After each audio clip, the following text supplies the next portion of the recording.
Hello everyone welcome back to my channel. ഈ വീഡിയോയിൽ talking of science എന്ന് പറയുന്ന ചാപ്റ്ററിലെ ടെക്സ്റ്റിലെ ഓരോ പേജിലെ സൈഡിലെ ക്വസ്റ്റ്യൻസ് ഇല്ലേ, 5 ക്വസ്റ്റ്യൻസ് ഉണ്ട്. അത് 5ഉമാണ് നമ്മൾ ഇപ്പോൾ ചെയ്യുന്നത് കേട്ടോ. ഓക്കെ, അത് കഴിഞ്ഞിട്ടുള്ള ലാസ്റ്റ് വരുന്ന ക്വസ്റ്റ്യൻസ് ഒക്കെ നെക്സ്റ്റ് വീഡിയോ ചെയ്യും. ഇപ്പോൾ സൈഡിലെ ക്വസ്റ്റ്യൻസ് നമുക്ക് 1 by 1 ആയിട്ട് നോക്കാം. ഓക്കെ, സോ ഫസ്റ്റ് ക്വസ്റ്റ്യൻ ഇതാണ്.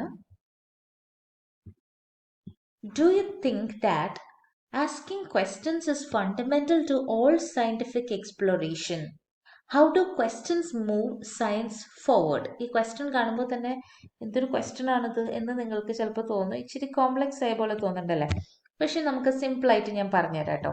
അപ്പോൾ ശ്രദ്ധിച്ചോളൂ, ആൻസർ നോട്ട് ചെയ്യേണ്ടവർ നോട്ട് ചെയ്തോളൂ. ക്വസ്റ്റ്യൻ ആദ്യം നമുക്ക് നല്ലപോലെ ഒന്ന് നോക്കാം. ഡു യു തിങ്ക് ദാറ്റ്, നിങ്ങൾക്ക് തോന്നുന്നുണ്ടോ എന്താണ് asking questions is fundamental to all scientific exploration? അതായത് ക്വസ്റ്റ്യൻസ് ചോദിക്കുക എന്നുള്ളത് സയന്റിഫിക് ആയിട്ട്, നമ്മളിപ്പോൾ സയൻസിൽ സയന്റിസ്റ്റുകൾ ഇങ്ങനെ കുറെ കാര്യങ്ങൾ കണ്ടുപിടിക്കില്ലേ, അങ്ങനെ കുറെ കാര്യങ്ങൾ കണ്ടുപിടിക്കുന്നതിന് ഈ ചോദ്യങ്ങൾ ചോദിക്കണം എന്നുള്ളത് ഇമ്പോർട്ടൻ്റ് ആണോ? ചോദ്യങ്ങൾ ചോദിച്ചാലാണോ ഇങ്ങനെ പുതിയ പുതിയ കണ്ടുപിടുത്തങ്ങൾ നടത്താൻ പറ്റുള്ളൂ? How do questions move science forward? ഇങ്ങനെ ചോദ്യങ്ങൾ ചോദിക്കുമ്പോൾ എങ്ങനെയാണ് സയൻസിനെ ഇത് മുന്നോട്ട് കൊണ്ടുപോകുന്നത്? ഇതാണ് ചോദ്യം. ആൻസർ നോക്കാം. Asking questions is fundamental. അതെ, ആസ്കിങ് ക്വസ്റ്റ്യൻസ്, അതായത് ക്വസ്റ്റ്യൻസ് ചോദിക്കുന്നത് ഇമ്പോർട്ടൻ്റ് ആണ്. ഫണ്ടമെന്റൽ എന്നുള്ളത് ഇവിടെ ഇമ്പോർട്ടൻ്റ് ആണ്, എസെൻഷ്യൽ ആണെന്നൊക്കെ തന്നെ പറയില്ലേ, അതാണ്. ടു സയന്റിഫിക് എക്സ്പ്ലോറേഷൻ, അതായത് സയന്റിഫിക്കലി സയൻസിൽ കുറെ കണ്ടുപിടുത്തങ്ങൾ നടത്താനായിട്ട് ക്വസ്റ്റ്യൻസ് ചോദിക്കുക എന്നുള്ളത് ഇമ്പോർട്ടൻ്റ് ആണ്. കാരണം എന്താണ്? As it drives curiosity, investigation and discovery. അതായത് ക്വസ്റ്റ്യൻസ് ചോദിക്കുമ്പോൾ സയന്റിസ്റ്റുകൾ ഒന്നും കൂടെ കുറച്ചുകൂടി ക്യൂരിയസ് ആവും, അവർക്കും ഒരു ആകാംക്ഷ വരും അല്ലെ? അങ്ങനെ ആകാംക്ഷ വരുമ്പോൾ എന്ത് ചെയ്യും? അവർ ഇൻവെസ്റ്റിഗേഷൻ നടത്തും. അതായത് ഇങ്ങനെ ആൻസേഴ്സ് കണ്ടുപിടിക്കാൻ നോക്കും. അവര് ഇങ്ങനെ കണ്ടുപിടിക്കാനായിട്ട് അന്വേഷണം നടത്തിക്കൊണ്ടിരിക്കും. ആൻഡ് അതിൽ നിന്ന് ഡിസ്കവറി, അതായത് അവർ അന്വേഷിച്ചു കഴിഞ്ഞിട്ടുണ്ടെങ്കിൽ അവർക്ക് അത് കണ്ടെത്താൻ പറ്റും, ഉത്തരം കണ്ടെത്താൻ പറ്റും. Helping scientist formulate hypothesis and challenge existing knowledge. അതായത് അങ്ങനെ എന്താ പറയുക, സയന്റിസ്റ്റുകൾ എന്ത് ഫോർമുലേറ്റ് എന്ന് പറഞ്ഞാൽ ഫോം ചെയ്യും. എന്ത് ഫോർമുലേറ്റ് ചെയ്യുന്ന പറയണേ? ഹൈപ്പോത്തീസിസ്. അതായത് ഇങ്ങനെ ഇങ്ങനെ ഗസ് ചെയ്യുക അവര്, ഓക്കെ ഇതായിരിക്കാം. ചുമ്മാ ഗസ് അല്ല കേട്ടോ, ശരിക്കും അവര് പഠിച്ചതിൽ നിന്നുള്ള അവരുടെ അറിവുകളിൽ നിന്നുള്ള ഗസ്സിങ് അവര് നടത്തും. And challenge existing knowledge. എന്നിട്ട് ഈ ക്വസ്റ്റ്യൻസ് ഒക്കെ അവർക്ക്, അതായത് ഓൾറെഡി ഉള്ള നോളജ് ഉണ്ടാവല്ലോ, ഈ ക്വസ്റ്റ്യൻസ് കേൾക്കുമ്പോൾ അവര് ഉള്ള നോളജിനൊക്കെ ഒന്നുകൂടി ചലഞ്ച് ചെയ്യും. ഓക്കെ, അവർക്ക് ഒന്നുകൂടെ എന്താണ് ഓൾറെഡി എല്ലാവർക്കും അറിയുന്ന കാര്യങ്ങൾ, പുതിയ കാര്യങ്ങൾ മനസ്സിലാക്കാനായിട്ടുള്ള പുതിയ വഴികൾ എന്താണ്, അങ്ങനെ എന്താ പറയാ, ഇപ്പോൾ ഉള്ള നോളജിനെ ചലഞ്ചും ചെയ്യാനായിട്ട് സയന്റിസ്റ്റുകൾക്ക് പറ്റും. Questions move science forward. എങ്ങനെയാണ് ക്വസ്റ്റ്യൻസ്? അടുത്ത ചോദ്യത്തിന് answer. How do questions move science forward? Questions move science forward by guiding research. അതായത് ക്വസ്റ്റ്യൻസ് ഉണ്ടെങ്കിൽ റിസർച്ച് ഒക്കെ എങ്ങനെയാണ് ചെയ്യേണ്ടതെന്ന് സയന്റിസ്റ്റുകൾക്ക് പ്ലാൻ ചെയ്യാൻ പറ്റും. എക്സ്പെരിമെന്റേഷൻ, അവർക്ക് ഓരോന്നൊക്കെ പരീക്ഷണങ്ങൾ നടത്താനായിട്ട് പറ്റും. And leading to new discoveries, അങ്ങനെയൊക്കെ ചെയ്യുമ്പോൾ അവർക്ക് പുതിയ കാര്യങ്ങൾ അവർക്ക് കണ്ടെത്താൻ പറ്റും. And a deeper understanding of the world, അങ്ങനെ ഈ വേൾഡിലെ കാര്യങ്ങൾ എന്താണെന്ന് അവർക്ക് കുറച്ച് ഡീപ്പായിട്ട് മനസ്സിലാവും. സോ ഇതാണ് നമ്മുടെ ഫസ്റ്റ് ക്വസ്റ്റ്യൻ്റെ ആൻസർ. ഓക്കെ, നെക്സ്റ്റ് ക്വസ്റ്റ്യൻ നമുക്ക് നോക്കാം. Curiosity is at the heart of the science. Do you agree? Curiosity എന്ന് പറയുന്നത്, ആകാംക്ഷ എന്ന് പറയുന്നത് സയൻസിന്റെ ആ ഒരു ഹാർട്ടിൽ തന്നെ ഉള്ള ഒരു സംഭവമാണെന്ന് നിങ്ങൾ എഗ്രി ചെയ്യുന്നുണ്ടോ? Yes, I agree. അത് നമ്മൾ എഗ്രി ചെയ്യണം. Curiosity drive scientist to explore, investigate and seek answers. നേരത്തെ പറഞ്ഞ തന്നെയാണ്. അതായത് സയന്റിസ്റ്റുകൾ ഈ ക്യൂരിയോസിറ്റി വരുമ്പോൾ ആ ഒരു ക്യൂരിയോസിറ്റിയിൽ നിന്ന് അവർ കൂടുതൽ കാര്യങ്ങൾ പഠിക്കാൻ നോക്കും. അവർ കൂടുതൽ എക്സ്പ്ലോർ ചെയ്യും, ഇൻവെസ്റ്റിഗേറ്റ് ചെയ്യുക, എന്നിട്ട് കൂടുതൽ ആൻസേഴ്സ് കണ്ടെത്താൻ നോക്കും. അങ്ങനെയാണ് ലീഡിങ് ടു ന്യൂ ഡിസ്കവറീസ്. അങ്ങനെയാണ് അവർ പുതിയ കാര്യങ്ങൾ കണ്ടെത്തുന്നതും and a deeper understanding of the world. Same സംഭവം തന്നെ നമുക്ക് ഇവിടെ ആൻസർ ആയിട്ട് എഴുതാനായിട്ട് പറ്റും. നേരത്തെ പറഞ്ഞ പോലെ തന്നെയാണ് ഇതിന്റെ ആൻസർ വരാം. Third question. How does observation help us understand natural phenomena? അതായത് എങ്ങനെയാണ് ഒരു കാര്യം ഒബ്സർവ് ചെയ്യുമ്പോൾ നമുക്കത് മനസ്സിലാക്കാൻ പറ്റുന്നതെന്ന്. ഓക്കെ, അതായത് observation helps us understand natural phenomena by allowing us to collect data. അതായത് സയന്റിസ്റ്റുകൾ എന്താ ചെയ്യുന്നത്? ഡാറ്റ കളക്ട് ചെയ്യും. എന്നിട്ടോ ഐഡന്റിഫൈ പാറ്റേൺസ്, എന്നിട്ട് എന്താണ് നടക്കുന്നതെന്ന് അറിയാനായിട്ട് അതിന്റെ പാറ്റേൺസ് എല്ലാം സയന്റിസ്റ്റുകൾ നോക്കും.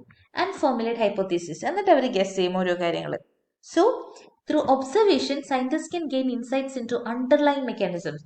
ഒരു കാര്യം ഒബ്സർവ് ചെയ്യുന്നത് വഴി എന്താണ് അതിന്റെ അണ്ടർലൈൻ ആയിട്ടുള്ള, ശരിക്കും അതിൽ എന്തൊക്കെ കാര്യങ്ങൾ ഉണ്ട്, ഓക്കെ, നമുക്ക് ഡീപ്പായിട്ട് അതിൻ്റെ അകത്ത് എന്താണ് ഉള്ളത് എന്നുള്ളത് സയന്റിസ്റ്റുകൾക്ക് കണ്ടെത്താൻ പറ്റും. And processes that govern natural events. അതേപോലെ തന്നെ എന്താ പറയുക, അത് സയന്റിസ്റ്റുകൾക്ക് എന്ത് മനസ്സിലാക്കാൻ പറ്റും, എങ്ങനെയാണ് നാച്ചുറൽ ഇവൻറ്റ്സുകളൊക്കെ നടക്കുന്നത് എന്നുള്ളത് ഇതിൽ നിന്ന് സയന്റിസ്റ്റുകൾക്ക് ആ ഒരു എന്താ പറയുക, ഒരു ഒബ്സർവ് ചെയ്യുന്നത് വഴി അവർക്ക് പല കാര്യങ്ങളും അണ്ടർലൈൻ ആയിട്ട് നടക്കുന്നത് മനസ്സിലാക്കാൻ പറ്റും. അണ്ടർലൈൻ പ്രോസസ്സ്, നാച്ചുറൽ ഇവൻറ്റ്സ് വരുന്നതിന്റെ കാരണം എന്താണ്, ആ പ്രോസസ്സ് എന്താണെന്നൊക്കെ സയന്റിസ്റ്റുകൾക്ക് മനസ്സിലാക്കാനായിട്ട് പറ്റും. ഒബ്സർവേഷൻ എന്നുള്ളത് ഇമ്പോർട്ടൻ്റ് ആണ്. ഒബ്സർവേഷനിലൂടെയാണ് എന്താ പറയുക, ഇതെല്ലാം നാച്ചുറൽ ഫിനോമിന എല്ലാം സയന്റിസ്റ്റുകൾക്ക് മനസ്സിലാക്കാനായിട്ട് പറ്റുള്ളൂ. Question number 4. What are the unsolved mysteries you would like to solve with help of science? എന്താണ് ഇതുവരെ തെളിയിക്കാതെ കിടക്കുന്ന രഹസ്യങ്ങൾ സയൻസിന്റെ സഹായത്തോടെ തെളിയിക്കാനായിട്ട് നിങ്ങൾക്ക് ഇഷ്ടമുള്ളത്? Some unsolved mysteries I would like to see science tackle include nature of dark matter and dark energy. അതായത് ഇതിനെക്കുറിച്ച് ഡാർക്ക് മാറ്റർ, ഡാർക്ക് എനർജി കാര്യങ്ങളെക്കുറിച്ച് സയൻസിൽ വലിയ ഐഡിയാസ് ഒന്നും ഇല്ല. അതേപോലെ the origins of consciousness and intelligence, അതായത് ബ്രെയിൻസ് വർക്ക് ചെയ്യുന്നത്, നമ്മൾ തിങ്ക് ചെയ്യുന്നതിനെ പറ്റിയിട്ടുള്ള കുറെ കാര്യങ്ങൾ ഇപ്പോഴും അറിയാനുണ്ട്. A cure for diseases like cancer and അൽഷിമേഴ്സും അതേപോലെ ക്യാൻസർ, ഈ പറയുന്ന അസുഖങ്ങൾക്കൊക്കെയുള്ള പരിഹാരം സയന്റിസ്റ്റുകൾ ഇപ്പോഴും കണ്ടെത്താൻ ശ്രമിച്ചുകൊണ്ടിരിക്കുകയാണ്. And sustainable solutions for climate change and എൻവയൺമെന്റൽ കൺസർവേഷൻ, അതേപോലെ എങ്ങനെയാണ് എൻവയൺമെന്റിനെ പ്രൊട്ടക്ട് ചെയ്യുക, ക്ലൈമറ്റ് ചേഞ്ച് ഒക്കെ സോൾവ് ചെയ്യുന്നത് എങ്ങനെയാണ്, ഇതിനൊക്കെയുള്ള സൊല്യൂഷൻസ് സയന്റിസ്റ്റുകൾ ഇപ്പോഴും അന്വേഷിച്ചുകൊണ്ടിരിക്കുകയാണ്. അടുത്ത question, do you want to become a scientist? Last question ആണ് കേട്ടോ. നിങ്ങൾക്ക് ഒരു സയന്റിസ്റ്റ് ആവാൻ ആഗ്രഹമുണ്ടോ? How will you equip yourself for this? എങ്ങനെയാണ് നിങ്ങൾ അതിനു വേണ്ടി പ്രിപ്പയർഡ് ആവുക? If someone wants to become a scientist, അപ്പൊ നിങ്ങൾക്ക് താല്പര്യം ഉണ്ടെങ്കിൽ യെസ് എഴുതാം, അല്ലെങ്കിൽ നോ എഴുതാം. അപ്പൊ യെസ് എന്നാണെങ്കിൽ അത് അവർക്ക് പറ്റിയതാണ്. If someone wants to become a scientist, ഇപ്പോൾ ഒരാൾക്ക് സയന്റിസ്റ്റ് ആവണമെങ്കിൽ they would likely equip themselves by mastering research techniques. അയാൾ എന്താ ചെയ്യുക, റിസർച്ച് ചെയ്യുന്നത് എങ്ങനെയാണ്, റിസർച്ച് ടെക്നിക്സുകളെ പറ്റി പഠിക്കണം. അതായത് ഒരു കാര്യം എങ്ങനെയാണ് അന്വേഷിച്ച് കണ്ടുപിടിക്കുക, അതിന് പല ടെക്നിക്സ് ഉണ്ട് റിസർച്ചിന്, അത് പഠിക്കാം. ആസ്കിങ് ദ റൈറ്റ് ക്വസ്റ്റ്യൻസ്, അതേപോലെ കറക്റ്റ് സയന്റിസ്റ്റുകൾ ഗുഡ് ക്വസ്റ്റ്യൻസ് ചോദിക്കുന്നവരായിരിക്കണം. അപ്പോൾ ഗുഡ് ക്വസ്റ്റ്യൻസ് ചോദിക്കാൻ പഠിക്കുക. കണ്ടക്ടിങ് കെയർഫുൾ എക്സ്പെരിമെന്റ്സ്, അതായത് സയന്റിസ്റ്റുകൾ എന്താ പറയുക, എക്സ്പെരിമെന്റ്സ് നടത്താനായിട്ടും എക്സ്പെരിമെന്റ്സ് ഒക്കെ ഡിസൈൻ ചെയ്യാൻ അറിയണം. അതേപോലെ ക്രിട്ടിക്കലി ഇവാലുവേറ്റിംഗ് എവിഡൻസ്, ഇപ്പോൾ ഒരു കാര്യം അവർക്ക് കളക്ട് ചെയ്തിട്ടുണ്ട്, ഒരു തെളിവ് അവർക്ക് കിട്ടിയെങ്കിൽ അത് അവർ ക്രിട്ടിക്കലി ഇവാലുവേറ്റ് ചെയ്യണം, അവർ ശരിക്കും അത് വിലയിരുത്തണം.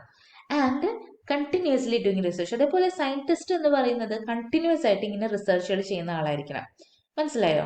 അതായത് എപ്പോഴും ഇങ്ങനെ പഠിച്ചുകൊണ്ടിരിക്കുക, റിസർച്ച് എപ്പോഴും ചെയ്യണം, അപ് ടു ഡേറ്റ് ആയിട്ട് തന്നെ ഇരിക്കണം. അപ് ടു ഡേറ്റ് ആയിട്ട് ഉള്ള ആൾക്കാണ് നല്ല ഒരു സയന്റിസ്റ്റ് ആവാനായിട്ട് പറ്റുള്ളൂ. അപ്പൊ കണ്ടിന്യൂസ്ലി റിസർച്ച് ചെയ്തുകൊണ്ടേ ഇരിക്കുക. Following your interest and passion and working hard are key, അതായത് നമ്മുടെ ആ ഒരു ഇൻട്രസ്റ്റ് നമ്മൾ ഫോളോ ചെയ്യണം, നന്നായിട്ട് ഹാർഡ് വർക്ക് ചെയ്യുക, ഇതാണ് മെയിൻ ആയിട്ടുള്ള വേറെ 2 കാര്യങ്ങൾ. സോ ഇത്രയാണ് ടെക്സ്റ്റിന്റെ സൈഡിലുള്ള ആ ക്വസ്റ്റ്യൻസ്, 5 ക്വസ്റ്റ്യൻസിന്റെ answers. Okay, next activity, next questions ഒക്കെ ഉടനെ തന്നെ അപ്ലോഡ് ചെയ്യാം. So thank you for watching.